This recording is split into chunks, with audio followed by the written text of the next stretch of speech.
Hi, my name is Missy Smith, auto electrician. Just come down to Penrite workshop for the week. Got to play around with the guys down here, getting to pull the cars apart, able to pull stickers off, re-stickering them for the next rounds, getting to pull apart airboxes, cleaning motors, getting in there, getting everything done that sort of needed to get done at the time that they needed it. They've been really great getting me in, getting me to do sort of everything and anything that I can, which has been amazing. I didn't know how everything worked, never been around a motorsport workshop before, so didn't know how everything sort of worked in the workshop. Definitely didn't know that the crews in the workshop were part of the pit crew, so I think that's pretty amazing. Didn't realise how much had to get pulled apart, cleaned out,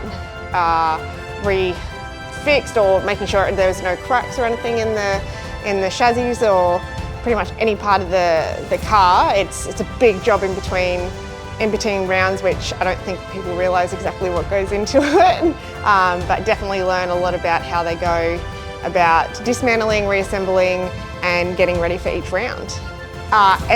Any time I got to touch the car. Pretty much anything that I got to do on the car, regardless of if it's just cleaning, stickering, to be able to say that I worked on a supercar, I can't really compare that to anything else. I'd just really like to thank Gates for giving me the opportunity to come here. Couldn't say that there was ever a chance that I'd be doing something like this, so definitely once in a lifetime experience, thanks to them.